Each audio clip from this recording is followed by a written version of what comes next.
replay crew. Alrighty, as you're jumping on, I just thought I would come on live. It's my first outdoor walk of the school year, and I'm already 7 minutes into the walk. Um, so, inflammation is working. I've been doing inflammation treatments, that is, with for lipedema, vein insufficiency, all that. I've got the triple three lipedema, which actually the doctors say pronounce it lipedema. I watched a YouTube video this weekend with three doctors, and they were saying lipedema. So I need to try to change that out of the way that I've learned how to say it with lipedema.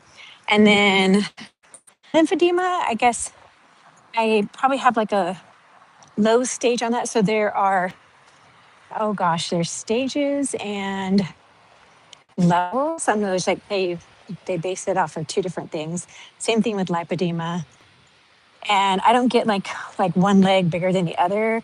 And that's the common look at lipedema, or oh, sorry, lymphedema is that. Lipedema, you'll notice cuffing around your ankles and sometimes around your wrists. I don't think I have so much the arms, but the legs definitely. And I have inner pockets, inner knee pockets that I think they call them pockets. That's where the fluid retains. And I remember being in my 20s asking the doctor, like, what is this? And even my mom, I think I feel like my mom even asked the doctor, and they would tell us, it's fat. It's fat. Yeah. They didn't really know so much about lipedema. And you know why? Because it doesn't affect men. Lipedema affects women. And so I'm guessing I think there is a connection with hormones. They say that people either start experiencing it after they start like their period, the teenage years. Also, some people get it, start experiencing lipedema and after childbirth. Hello, Junior, how are you? Hello. In Cali, it is 10:25, 10, 11, 12, 1. Is it 1:25 where you are? I'm on my first school walk during my prep period, and I've been at it for 9.5 minutes. And I thought, you know what? Why don't I go ahead and go live?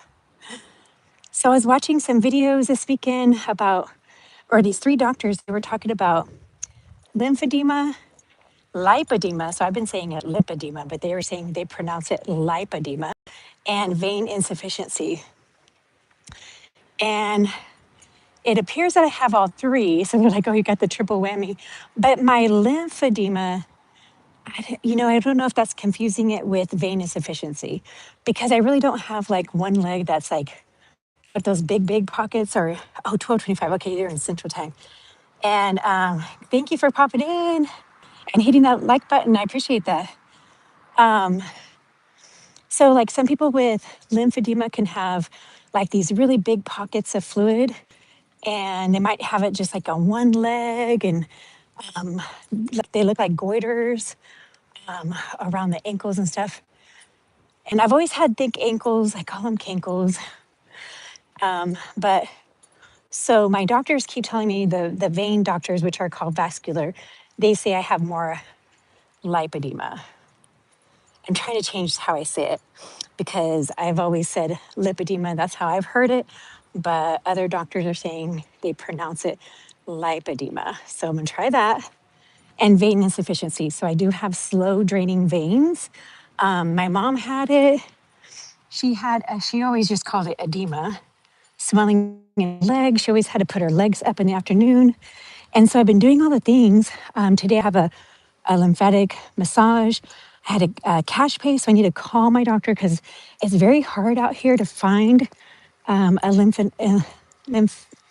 lymphatic massage specialist who works at a physical therapy, because I think if they're at a physical therapy office, then your insurance will pay for it. So I started going to my first person. She worked a plastic surgeon who does the skin removal, all kinds of plastic surgeries. And I don't go to him for the surgeries because he goes down to Mexico every week. But I have some friends who do. I know at least 2 or 3 people who have used him, and he does it every week, goes down to Tijuana Thursday, Friday, Saturday for some type of surgery. But she works on the patients. And so my friend who had surgery recommended her, and I got 5 full body massages for $400. So I cash paid that. And I probably need to see if I can use the receipt and I don't know, see if the insurance will reimburse me. I don't know. I don't know. But it's always worth a try, right? Collect your coins. And so I do need to call my insurance and ask them if we have anybody in town because so far when they advertise, the physical therapy offices will advertise that they have lymphatic, which they'll use. So far, lipedema, there's not a lot of insurance covering that. And what I've discovered is that only females get lipedema. And hello, Virginia, welcome in. Virginia and Junior, Jerry, only females get lipedema, lymphedema, and probably vein insufficiency. I don't. I think it's a rare case that you see a guy with the really big legs, or like the big goiters on around their legs. And so anyway, they say I think because it's hormonal, the lipedema gets triggered. I don't know. Maybe lymphedema does too. Loud playing. Hopefully you guys can hear me okay. I didn't ask Junior, Virginia, or Junior. Jerry, can you hear me okay? I have one AirPod in, and guess what? I washed my AirPods. They were in the case, in my pants pocket, and I was taking out the laundry from the washing machine, and I heard cling, cling, cling. I had been looking all over for those so I could put them on the charger. They're nice and clean. I kind of blew them out dry. My husband said, "Why didn't you put them in a bag of rice?" I was like, "Well, they seemed kind of dry." I kind of blew on the little holes and put them on the charger, which if that was your phone, you're not supposed to do it that way. And so, yeah, so far they're working, but I wasn't sure if I was gonna have to go buy some new AirPods. I do have the earbuds connected to a cord because my daughter is pro, like try not to use so much Bluetooth so that you don't cause any cancers in the brain area. Loud and clear, awesome. But I like these, they're convenient. Sometimes you want to hear things and you don't want everybody else to know. And if you have like the cord on you, then everyone knows. Plus, I don't feel like the mic is very good on those. Anywho, what was I saying? So yeah, females get lipedema, and telltale signs are cuffing, like it looks like you had a rubber band around your wrist and or your ankle. For me, it's the ankle. It looks like I've been wearing tight socks. Um, so it has indented, and very rarely do the feet swell up. I've only had swelling on my feet after surgery, like not right away. It's usually like last year, it was month 2. This year, it was week 2 or 3. No, my swelling was 2 weeks ago. Yeah, it's like week 2 or 3. And my Mounjaro really helps with the inflammation. And so I usually have to get off of the Mounjaro for 2 weeks before surgery. They say 1 week, but I've been doing 2 weeks. So I just don't want to take any chances of having an aspiration during surgery because that's like really bad. You get aspiration pneumonia, which could be deadly. So I don't want to deal with that. And you already have to deal with constipation after all the anesthesia and pain meds. So that with GLP-1s on top of it can really back you up. So I thank you. And ooh, that shade is really nice. So what time is it? 10:32. Been at this for how long? Walking for 16 minutes. So as you guys know, Miss Toy, the review, is having her August walking challenge. And so I've been doing that. This is August 17th. So today is day 17 in our walking challenge. And I think there was one day that I didn't get my full 30 minutes in. Saturday, my iPhone watch died at the end. I saw my time before it died, but it didn't record it correctly. So I had to look at the steps. I was like, oh shoot, it didn't really, like sometimes whenever I have my watch and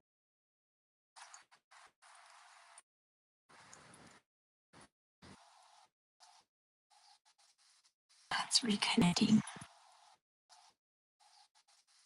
that's reconnecting.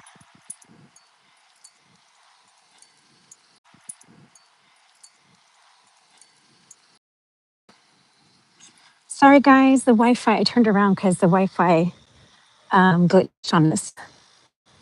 So hopefully you hung out, Virginia, if you're still here. Um, let's see. Sure.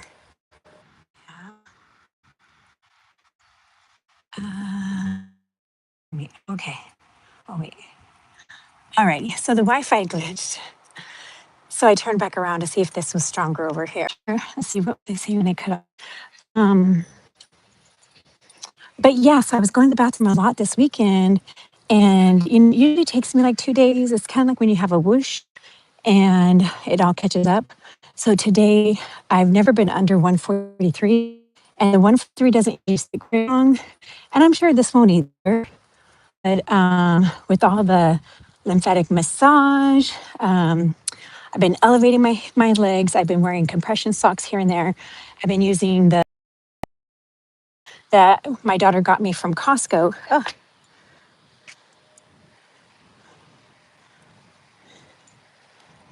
shoot. I forgot I was supposed to bring my other phone for the hotspot.